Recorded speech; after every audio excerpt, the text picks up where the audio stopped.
میں تو اپنے دوستوں کو کہا کرتا ہوں کہ جب بچوں کو خرچی کے پیسے دیں تو اس وقت ہی ان کو تھوڑے سے زیادہ دیں اور ان کو کہیں کہ یہ کسی اپنے کمزور دوست کو دینا، راستے کے اندر کوئی سائل ہوا تو اس کو دینا، اور وہ بھی ان کی عزت نفس کا خیال رکھتے ہوئے۔ یہ جو نمائش کا جذبہ پیدا ہو گیا اور یہ جو سیلفی کا زمانہ آیا، اور اس نے تو رہی صحیح کسر ہی نکال دی۔ وہ کسی زمانے میں کہتے تھے نیکی کر دریا میں ڈال، اور پھر وہ زمانہ آیا کہ نیکی کر اخبار میں ڈال، اور اب نیکی کر فیس بک پہ ڈال۔ اب تو وہ تقوی، وہ جو للہیت، وہ تو ختم ہوتی چلی جا رہی ہے۔ آج کل وہ اجتماعی شادیوں کا ایک رواج پیدا ہوا۔ ایک دفعہ مجبور ہو کے مجھے کہیں جانا بھی پڑا، تو وہ میرا پہلا اور آخری موقع تھا۔ تو میں نے وہاں کہا کہ آپ نے مجھے جس مقصد کے لیے بلایا ہے، میں اچھائی کے کاموں کی تحسین کرتا ہوں، لیکن یہ منظر آپ کا مجھے اچھا اس لیے نہیں لگا کہ زندگی میں 3 مرحلے ہر شخص پہ آتے ہیں جب وہ مہمان خصوصی ہوتا ہے، جب وہ پیدا ہوتا ہے، کالا کلوٹا بھی کیوں نہ ہو، سارے اسے دیکھنے آتے ہیں۔ جب وہ عروسی کا جوڑا پہنتا ہے، چاہے مرد ہے چاہے عورت، تو اس وقت بھی سارے لوگوں کی نگاہ کا مرکز ہوتا ہے۔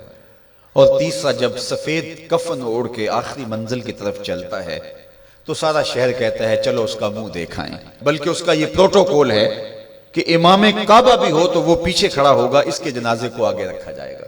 یہ اس کا اعزاز ہے، یہ اس کی تکریم ہے۔ وقت کا غوث بھی ہو تو وہ بھی پیچھے کھڑا ہوگا، اس کا جنازہ آگے رکھا جائے گا، یہ اس کا اعزاز ہے۔ تو میں نے کہا یہ 3 موقع ہوتے ہیں کسی کمزور سے کمزور، غریب سے غریب، عاجز سے عاجز شخص کے لیے بھی عزت کے، اور آج آپ نے ان سے یہ موقع بھی چھین لیا کہ اسٹیج کے اوپر مخیر حضرات بیٹھے ہیں، اور ایک قطار میں بیٹیاں بیٹھی اور ایک قطار میں جو ہے وہ دلہے بیٹھے ہیں، اور ان سب کے رشتہ دار سامنے، باراتی 20-20 40-40 لوگ آئے ہوئے ہیں۔ تو ان سب کی غربت کا ہم عملاً مذاق اڑا رہے ہیں۔ آج یہاں میں کسی کے چہرے کے اوپر خوشی نہیں دیکھ رہا، اگر مسکراہٹ ہے تو وہ مصنوعی مسکراہٹ ہے۔ کاش کہ ان کے ماں باپ کے گھروں میں جا کر کے تنہائی کے اندر ان کی مدد کرتے، اور یہ بیٹیاں اپنے گھر سے نکلتی اور ماجرا ہوتا۔ اب ان کی غربت کا گواہ آپ نے کتنے لوگوں کو بنایا، اور صرف اپنے اشتہار کے لیے۔ تو یہ مزاج پیدا کریں، عزت نفس نہ کسی کی مجروح ہونے دے۔ سب سے قیمتی شے انسان کی عزت ہوتی ہے۔ کبھی آپ نے دیکھا ہو بارش پڑی ہو اور کیچڑ ہو اور کوئی بندہ پھسل کے گر جائے تو وہ بعد میں دیکھتا ہے کہ مجھے چوٹ آئی ہے کہ نہیں، پہلے یہ دیکھتا مجھے کسی نے دیکھا تو نہیں۔ اس کا مطلب یہ ہے اس کو اپنی جان سے عزیز اپنی عزت ہے۔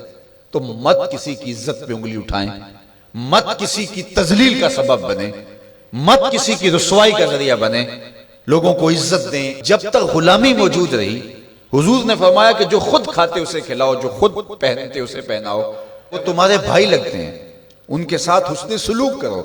جبکہ وہ آقا کا جوتا بغیر اذن کے چھو لیتے تھے تو آقا اس پہ بھی کوڑے مارتا تھا، لیکن میرے حضور علیہ السلام معراج سے واپس پلٹتے اور کہا بلال تو کون سا نیک عمل کرتا ہے، میں نے جنت میں تیرے قدموں کی آہٹ سنی ہے۔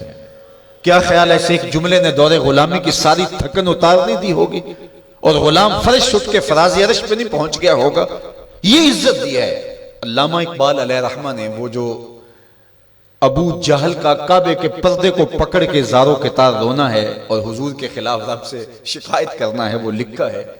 تو اس میں جو شکایتیں لگاتا ہے ابو جہل کعبے کے غلاف کو پکڑ کے، تو اس میں ایک شکایت یہ لگاتا ہے کہ از محمد سینہ ما زار زار، ہمارا سینہ بڑا دکھی ہو گیا ہے، اس شخص نے تو ہمارے نظم کو خراب کر دیا ہے۔ با غلام خیش بر یکخان نشست، یہ جو دین لے کر آیا ہے اس دین کے اندر یہ سبق ہے کہ غلام اور آقا ایک دسترخوان پہ بیٹھیں گے، اور اگر غلام اور آقا ایک دسترخوان پہ بیٹھ جاتے ہیں تو پھر کہاں گیا ہمارا قریش کا سردار ہونا؟ تو یہ تو ہمارا سب سسٹم تلپٹ ہو جائے گا۔